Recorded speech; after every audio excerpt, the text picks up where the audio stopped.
You are live. All right, I'd like to call the meeting to order. And first, I'd like to thank all of you who have joined us this evening. Often we are here by ourselves, and it's great to have you here. So thank you for joining us. We'll start off by saying the Pledge of Allegiance. So if you could please rise.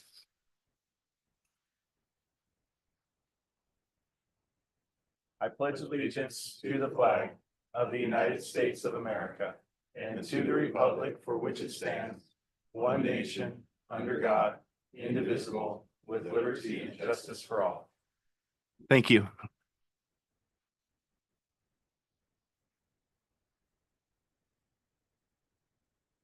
So we'll look for a motion to approve the agenda. So moved. Second. Roll call vote, please.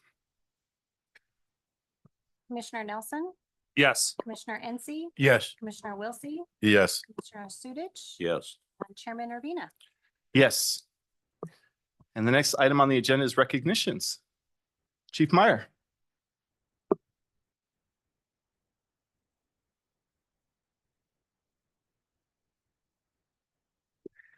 This is outstanding. Thank you very much for everybody for being here.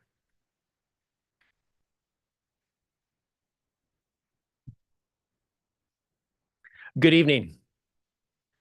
On behalf of the Gig Harbor Fire and Medic One Fire Commissioners and Fire Chief Dennis Doan, who could not be here tonight, we'd like to recognize citizens and fire personnel for their selfless service to our community.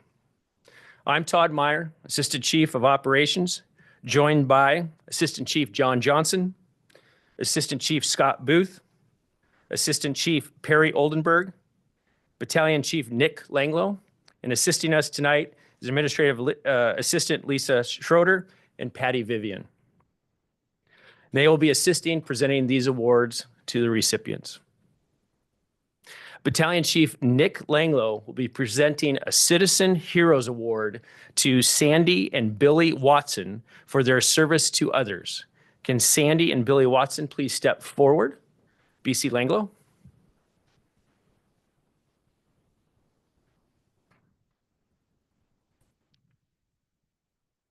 Thank you. I do want to read a little bit of a synopsis of what Billy and Sandy Watson selflessly did. I'm sure they're really comfortable standing up here in front of you, but I'll keep it quick. So I was the battalion chief on duty on the morning of August 3rd, 2024. At approximately 08:30 in the morning, a male subject fell out of his single-person kayak in the middle of Henderson Bay, near the home of Billy and Sandy Watson.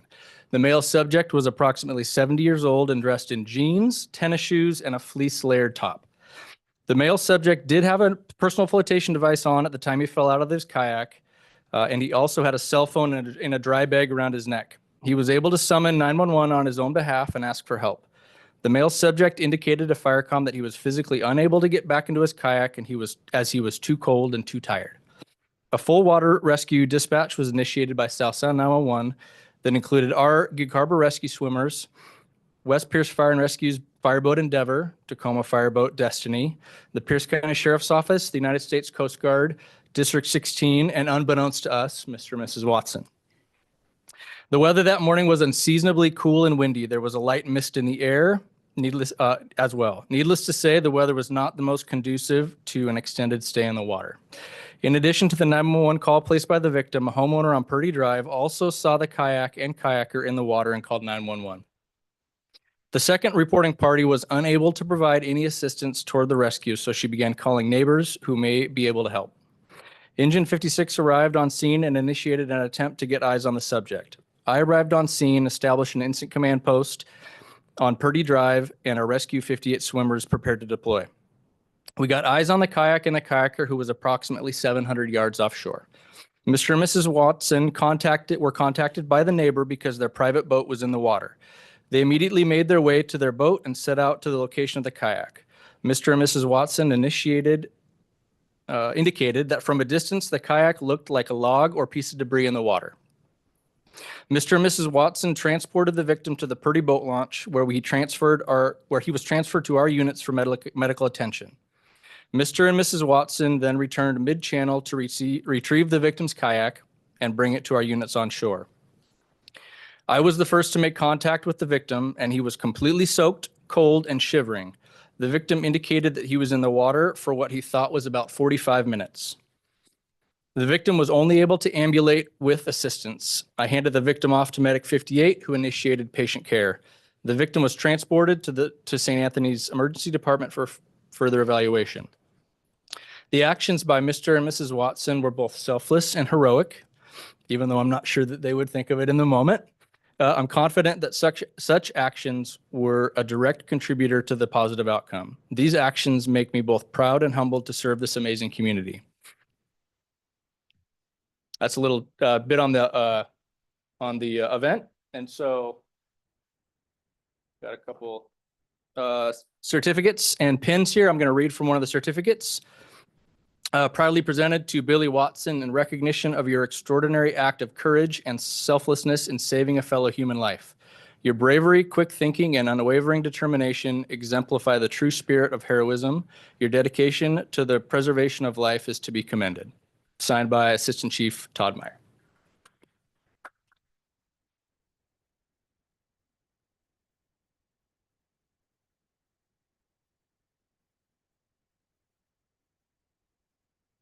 And then we also have these pins for you. These are Gig Harbor Peninsula Citizen Heroism Award pins.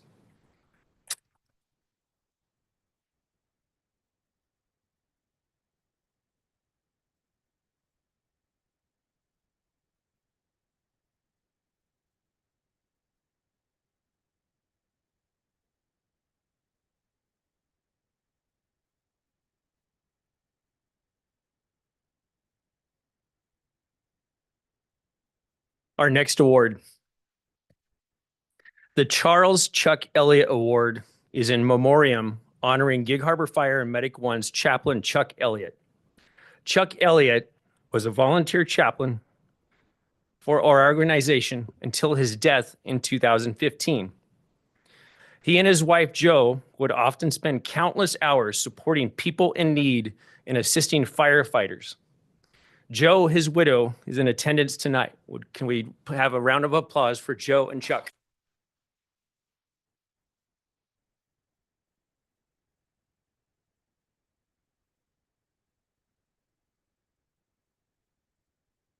The 2024 Charles Chuck Elliott Award is being presented to Ronnie Knight, a supervisor with the Tahoma Associates, better known as the Harbor Mobile Crew. Over the years, I had seen Ronnie and his crew working in the community and at our fire stations. About 3 years ago, by chance, Lieutenant Cooper and myself were out talking out by the 9/11 memorial. And just by chance, we started a conversation with Ronnie. And Ronnie shared his life story. He shared about his military service, his moving to Washington, and him taking a temporary job that he is still employed to this date, 30 years later. We are blessed for his service that Ronnie has provided to his crew and this community. Ronnie Knight, would you please come forward in accepting the Chuck Elliott Service to Community Award?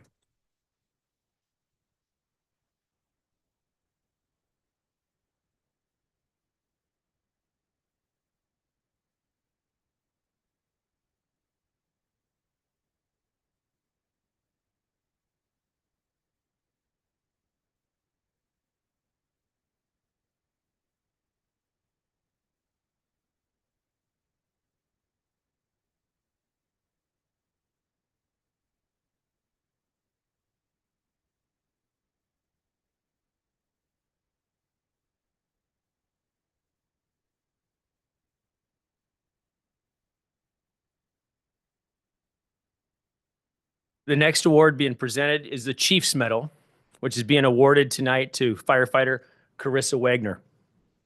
The Chief's Medal is awarded in recognition for those actions or service which exemplifies the highest traditions of the fire service in a non-combat role.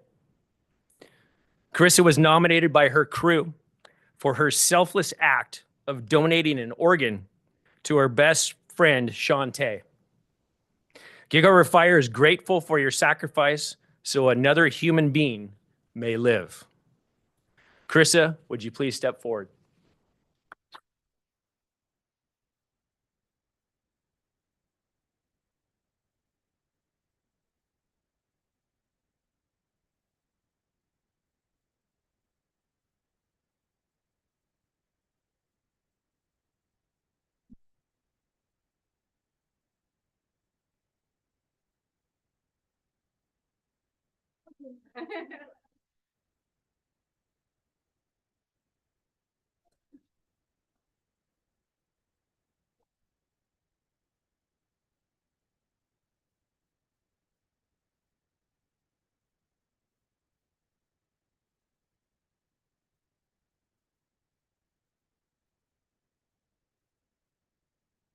As most of you know, the English language is kind of hard for me sometimes. And so when words get more than 2 syllables, I struggle with them.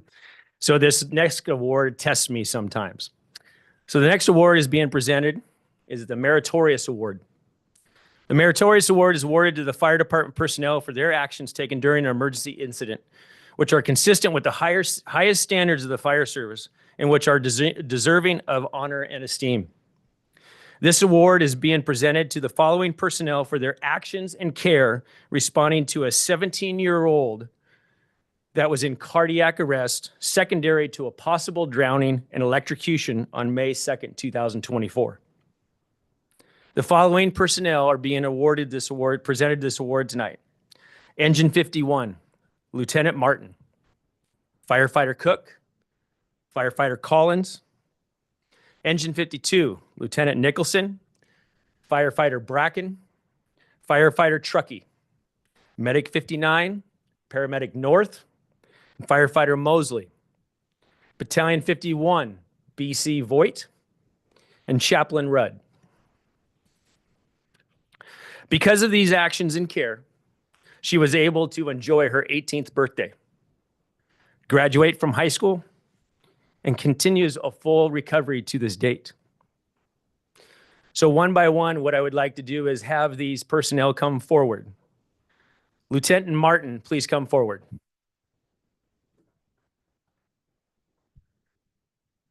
Okay. Lieutenant Martin is not able to come. He'll be here tonight. Firefighter Cook, please come forward.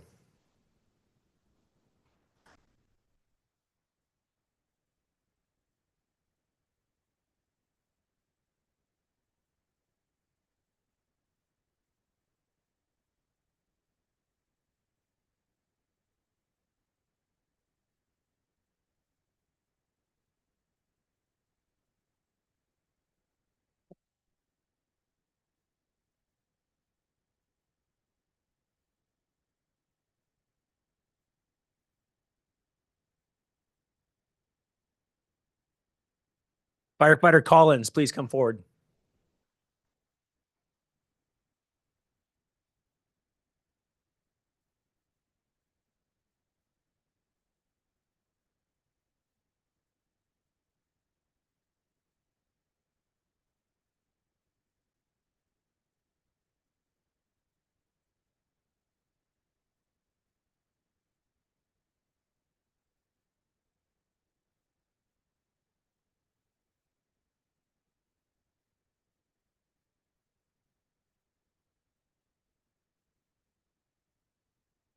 Lieutenant Nicholson, please come forward.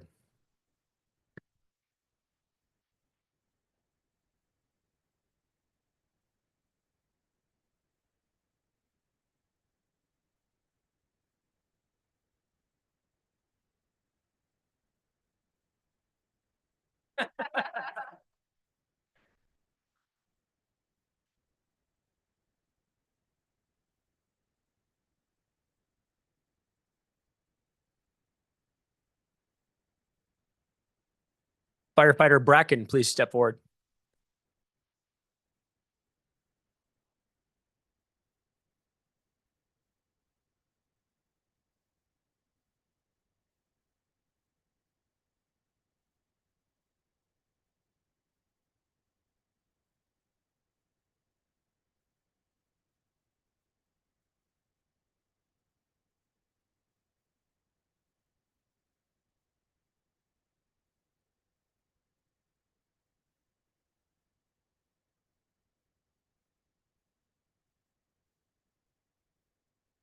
Firefighter Truckee, please step forward.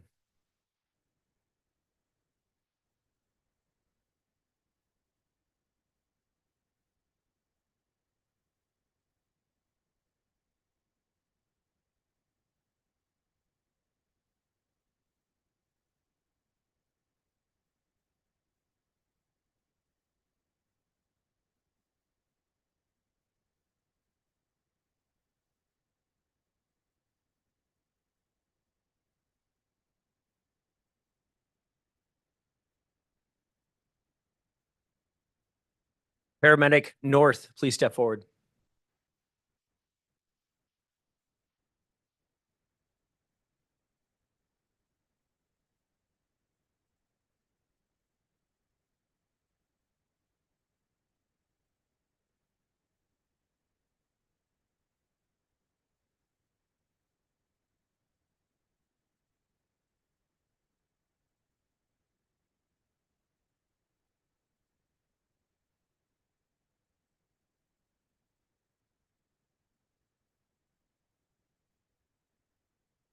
Firefighter Mosley, please step forward.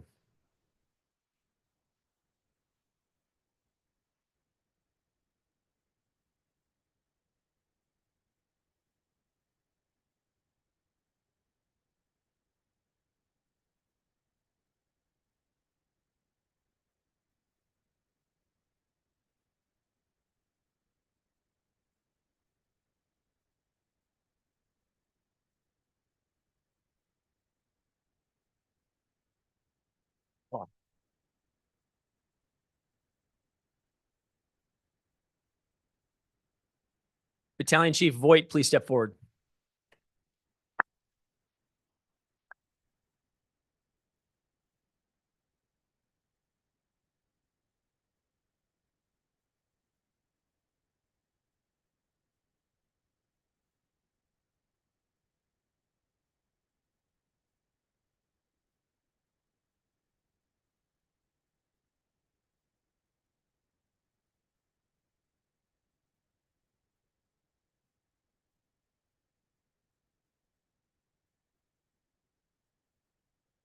Chaplain Rudd, please step forward.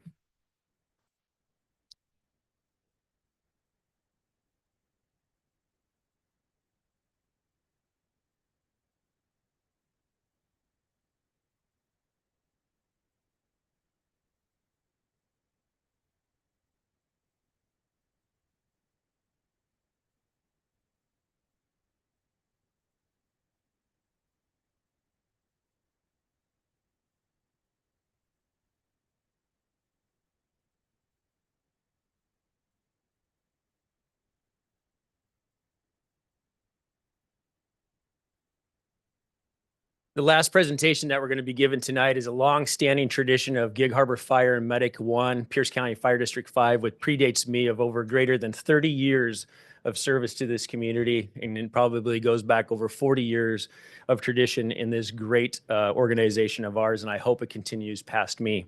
But service year pins. Every 5 years, we acknowledge our employees for service to this community and service to this organization.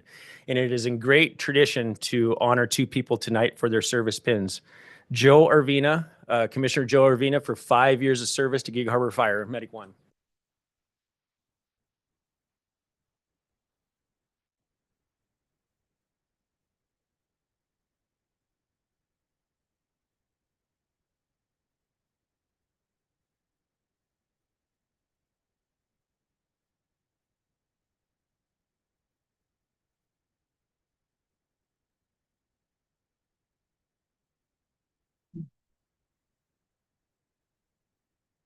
It is a great honor to acknowledge John Johnson for 30 years of service to the Gig Harbor community.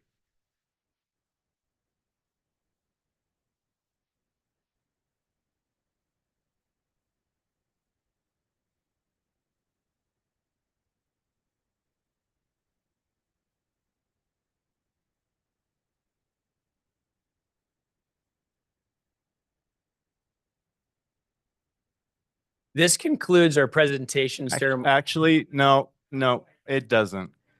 Not on the agenda. What? but there's someone else that we need to recognize tonight who would have preferred to not share the spotlight. But our own Assistant Chief Todd Meyer will be retiring at the end of this year. He also is receiving a 30-year pin, and we're going to acknowledge his 30 years of service tonight with a plaque and a presentation from Commissioner Rubin. So, Chief Meyer, Todd, I'm not good at formalities. I want to go over some of these things he's been involved in over the last 30 years. Started as a volunteer firefighter in March of 1994. Came on board as a career firefighter EMT in April of 1996. Became lieutenant in June of 2004. Battalion chief in June of 2009. Assistant chief in October of 2019. And this last one, retirement, December 31st, 2024. But there's a lot that's happened in the last 30 years. So I'm going to list off some of these achievements. Co-founder of Crunch Time Auto Extrication Symposium, regarded as the premier auto extrication training course in the Pacific Northwest for years. Santa runs for 30 plus years. Gig Harbor Fire Medical One Harvest Festival involvement.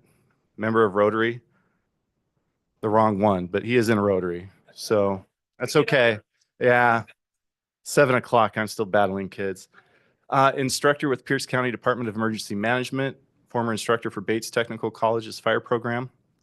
National Wildlife Coordinating Group instructor. I'm going to be here a while, guys. Multiple wildland deployments at the state and national levels. Team 13 Complex Incident Management Team Division Supervisor and Safety Officer.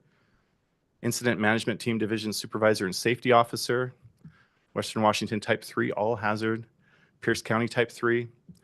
Internal mentor for firefighters and also mentor for those interested in joining the fire service. And I can vouch for that. My son's talked to him. He was currently at Bates fire program, and Chief Meyer was great to spend time with him and point him in the right direction.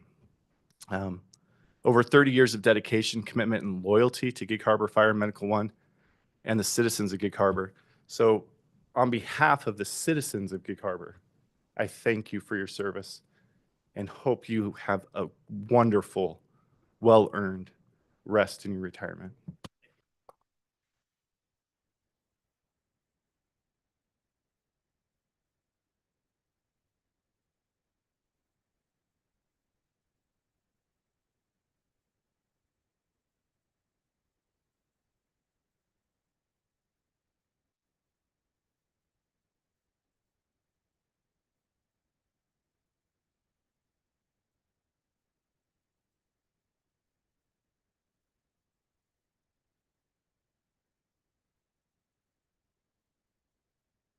Okay.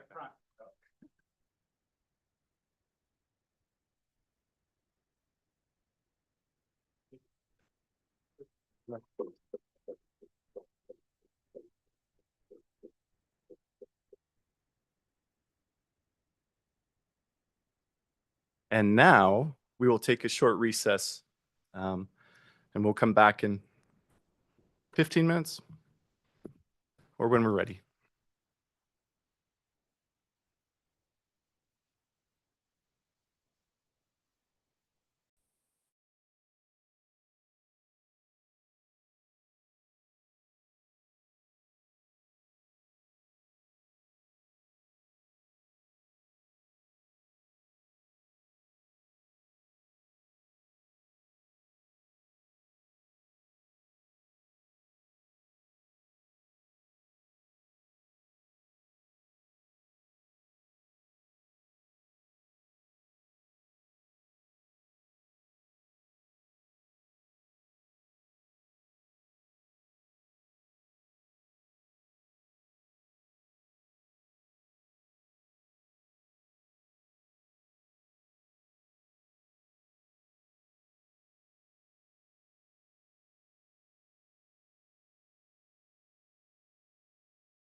All right, we're going to go ahead and call the meeting back to order.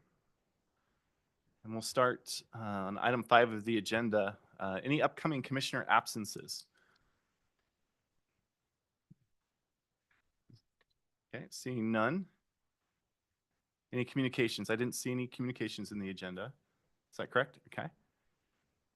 Gets us to an approval of the minutes of our November 26th meeting. So moved. Roll call vote, please. Yes. Commissioner Encey, Yes. Commissioner Wiltie. Yes. Commissioner Sudich, Yes. Chairman Urbina. Yes. Next item is vouchers. I'll move that we approve accounts payable vouchers CLM 0000525 through CLM 0000559, totaling $821,000, $821,878.03 as outlined in the agenda. Second. Roll call vote, please. Commissioner Nelson, Yes. Commissioner Encey, Yes. Commissioner Wiltie. Yes. Commissioner Sudich, Yes. Chairman Urbina. Yes. I don't see anyone from the local here, so we'll move to the next item. Chief's reports. Chief Meyer. Yeah, good evening. The only chief report that we have tonight is from Chief Booth. Good evening. We just wanted to let the commission know that we are hosting this week Pierce County DEM. They have an outside contractor that's delivering a class that's called ICS 305. It's the All Hazard Incident Management class. And so we have some of our own members in the class. Chief Langlow is one of them, as well as stakeholders from around the region. And so they're spending the entire week at the other end of the hall learning about incident management. Just wanted you to be aware. That concludes the chief.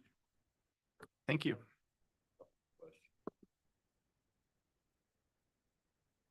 Myers. Person I know sent me some information from Labor and Industries, and I kind of thought it was interesting. And from the training aspect, one of the Snohomish districts, when they're training like Engine 51, their training starts from their station and they go to the burn tower, so it's as accurate as possible rather than just show up there. Have you ever heard of that? Yeah, I've heard where the different departments take different efforts to put realism into different scenarios. Whether it's engaging the South Sound 911 with the dispatchers and dispatching things to radio things, and then also just adding that realism in there, responding from a station to a training tower. And how do you do that? And they do that not only on the hands-on portion, but also with the incident commanders. And that's something that we have talked a little bit about. When the tower and the training facility is done, it will open up a lot of opportunities for us to do those things in the future. And so that's one of the great things about having this facility, not only the hands-on, but at the incident command and the communications things, and working that with that. And yeah, so, but thank you for that input. Well, the only reason I bring it up is if I don't, I'm going to forget about it. And I don't know if this is ops or safety, but have you ever heard of a storm stick? Yes. Okay. Yeah, It's it's off my plate. Yeah, Now yeah. on yours. It's one of the mitigations that Ellen and I, through the fire program, suggested regarding decon. And the storm stick certainly has its place. It can throw a lot of water. But we went, when we upgraded our program, we went with the using a solution and a brush, and then another firefighter with a hose versus having a firefighter stand in front of the storm stick, which is in essence a small tree, if you will, that just blasts water at the individual, and then they just turn in front of it. So yes, I am familiar with it. We considered it, and we chose a different path when we upgraded our Well, decon policy. I'd never heard of it. That's Yeah. the only reason I brought it up. Thank you. Thank you. All right, next item on the agenda is standing committee reports. Any standing committee reports? Okay. We did have an audit exit last week. And are we going to have a report on that in an upcoming meeting? Do we need to go into detail on that now or? We probably hadn't planned on it, but we can certainly bring it to this forum if you would like. Would any of the other commissioners like that? Yeah, I think it's good. Like I do too. We can certainly do that. I'd like to add that in the, yeah, Okay. in the future. But just so you know, and I'm, correct me if I'm wrong, Chief, but no findings. And the auditors praised our staff yet again. And so it was great to hear. Obviously, we think you do a good job, but it's good to hear it from them as well. So thank you for all you do. We'll put that on the agenda. Thanks. Okay, that gets us to Chairman's report. I don't have anything for today. The next item is the bond update. Good evening. As I work through the projects, as before, any questions, please let me know. Did walkthroughs of 53 and 57 last week with the contractor. 53, we're just working on closing out some specific items.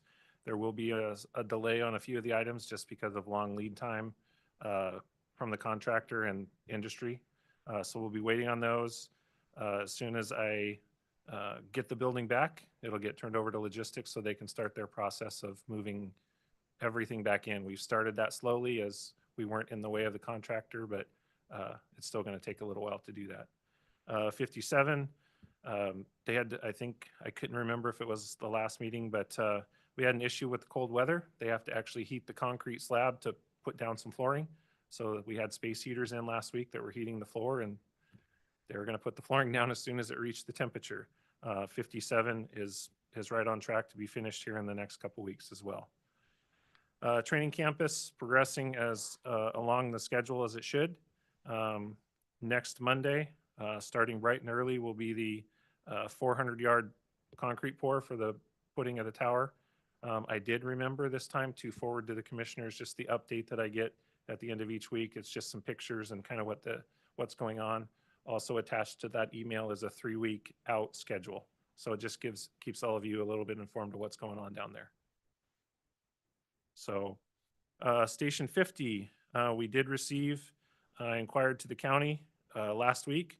We have received all of our permits now, so mechanical, plumbing, and then once we got those, that triggered the release of the commercial development permit. So that's the commercial, basically, we have everything we need to start the project. Along that lines, I did another walkthrough with Pease last week. They have already started ordering materials and all the things that they need and are developing their plan to tackle it. So well underway there. Station 51, I know it's a broken record, but I am still working through variances with the city. We had some progress over the last couple of days and were able to address some issues that they wanted addressed, and they're giving a little bit on some of the things that we asked for as well. So give and take, still working towards getting that conditional use permit. So originally my plan was to go to bid in January. That's now, because of holidays coming up, that is now kicked out a little bit. And with some of these issues, we have learned that they need to go to one of the committees at the city. That committee only meets every 2 weeks. So we have to hit that schedule to get on their schedule. And then they may make a decision on the night of the meeting, but we won't see it potentially until a week to 2 weeks after they make the decision as the official quote unquote decision forward. So we're kind of waiting on that. Because of some of those things and timing, I have told the architect and the designers to move forward, and I have made a couple of decisions hedging my bets that we're going to get approval on some of those variances. One of them particularly, the roof, it doesn't affect anything. It's a roof, but I need to finish the design so that once we get conditional use, I can very much right behind it, put in for our building permits. So that's the end of my update. Is there any questions? Thank you. Thank you, Chief. So no old business tonight, gets us to new business. And the first item is cancellation of our meeting on December 24th. Any discussion on that? The annual tradition. All right. Do you need a motion? Let's, Okay. I'll make a motion that we cancel the second December meeting on December 24th, 2024. roll call vote, please. Commissioner Nelson, Yes. Commissioner NC, Yes. Commissioner Wiltie, Yes. Sudich, Yes. Chairman Urbina. Yes. The next item is reproductive health procedure. Chief Booth. Yes, good evening. So over the last 6 months, I've been working with a representative committee, including firefighter Wagner, firefighter White, firefighter Hinton, paramedic Panero, Lieutenant Bacinas, paramedic Tucker, firefighter Crippen, and firefighter Thompson to evaluate our old procedure policy and work up a new one. This is multifaceted. First of all, our existing policy, which exists in the 7000 series, it's 7000.2.3, titled Pregnant Firefighters, is not compliant with, I know, I thought you could kick at that, I did too, is not compliant with federal and state law. So that was one of the things we wanted to accomplish. What really got me thinking about this is I attended a conference in November of last year, and I was surprised by how many reproductive health implications there are for firefighters, not only female, but male as well. And so we wanted to accomplish two things. We wanted to bring a policy, a procedure into place that would be compliant with all outstanding law. And we created an educational document that'll go side by side with that to educate our members so that they can make an informed choice if they're thinking about becoming pregnant, if they find themselves pregnant. For the men, if they're thinking about starting a family in the future, there's probably things they need to do now. And you just wouldn't know unless someone told you. So the documents are in your packet. The HR manager, whatever, Janelle was pivotal in putting this together. I'm remiss by not mentioning her by name. Janelle was critical in getting this across the finish line. And so we've got command staff approval. And before we went ahead and distributed it department-wide, we thought it important to come to the commission to let you know that we're putting this out and we're getting rid of the old one. And I don't think it requires any action on your part this evening, but we felt it important to just tell you that we're taking away one of your policies. Please. That the wheel was already kind of drawn up in regards to all of this, that this isn't something that you guys had to start from ground level work, or that the wheel was kind of out there, just you could type and pick from different things that fit, because Yes. you guys had to do this from the start of going through it. You guys did a heck of a job, but I was just assuming that there was probably a wheel out there that you guys could take from to. Besides the representative organizations in the region that we pulled contracts from or policies from, there was one resource that I found extremely helpful. There's a firefighter in Bellevue. Her name escapes me, but she started a nonprofit called the Beltane Guild. And she's now had 2 children as being employed with Bellevue Fire. And she's made it her mission to educate folks, to help departments create more employee-centric policies and procedures. I don't know if you guys have read the one that we're getting rid of tonight, but it's archaic in the way that it approaches this topic. And so she was a huge resource for us to kind of get started. She, like to your point, Commissioner NC, she helped provide kind of that framework that we were able to build on and make it our own through committee work. So yes. Definitely covered a heck of a lot of this. I was impressed. Any comments or questions? No. Thank you. Thank Yeah. you. All right, the next item on the agenda is board position elections. We are going to elect a new chairman for next year. And going through the rotation of who's been chairman recently, I nominate Kevin Ency to be a chairman for 2025. I'll second. A roll call vote, please. Commissioner Nelson, Yes. Commissioner NC, Yeah. you sure? Commissioner Wiltie, Yes. Commissioner Sudich, Yes. Chairman Urbina. Yes. And then we have our committees. And Vice Chair.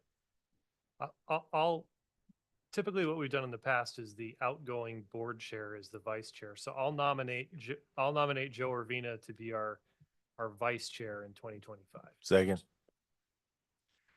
Roll call vote, please. Commissioner Nelson, Yes. Commissioner NC. Yes. Commissioner Wiltie. Yes. Yeah. Chairman Urbina.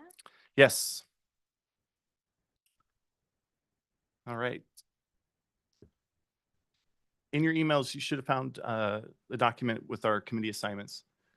Does anybody have a desire to switch committees?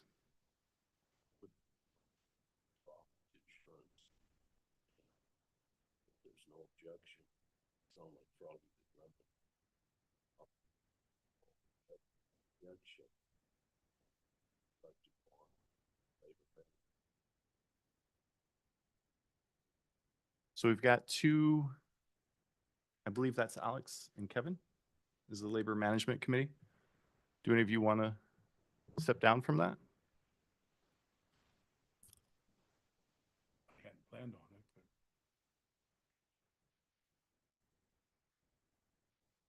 but. I can. I'd be happy to go to the insurance.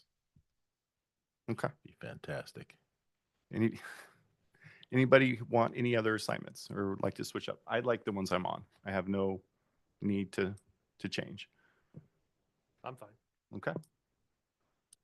So we'll swap Alex and Tom. Perfect.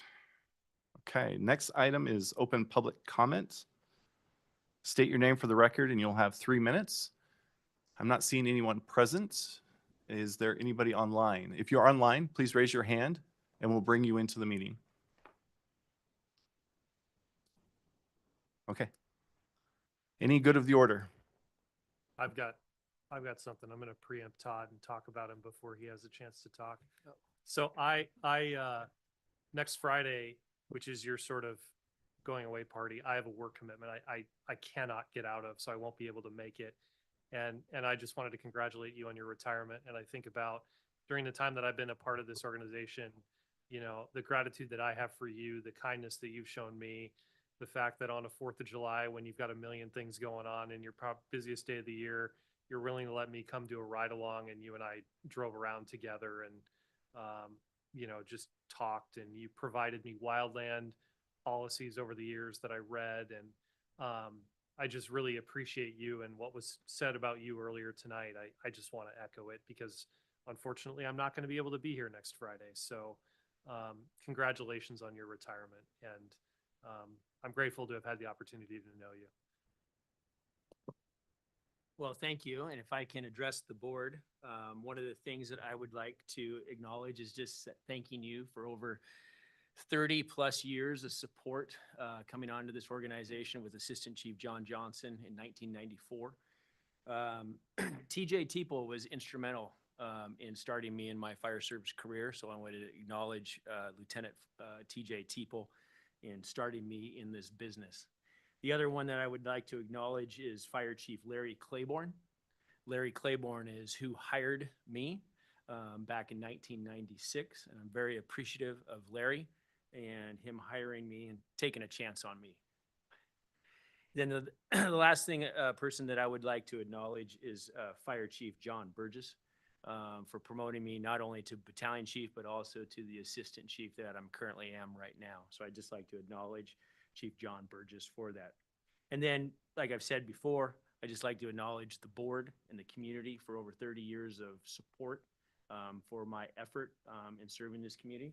I appreciate every one of you and your past commissioners during this 30 years. So appreciate it and thank you. And then one other shout out. Chief Meyer was there last Friday. I did my annual Santa run helping out with that. And I just want to publicly commend Ryan Watson, who took on the responsibility of kind of doing the Santa run this year. He did a phenomenal job putting it all together. And it's sort of this singular community event where you drive around and seeing people come out of their houses. Look, I had my 16-year-old daughter with me, and her seeing little kids run out, she thought it was great. But just the kind of charitable aspect of it, where it's this gigantic food drive, which is kind of the hidden thing behind it that this department does that I think is really important. So, great job, Ryan, for taking on the responsibility of putting it together.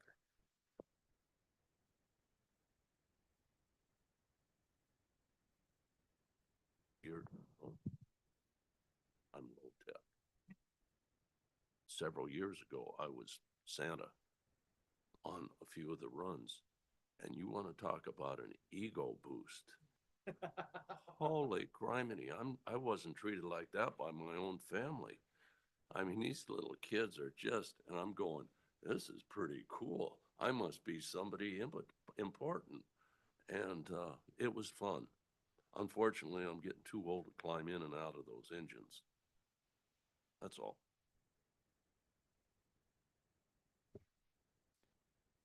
Any special interests, upcoming events? Well, Commissioner Nelson already spoke of it, but I'll speak of it again.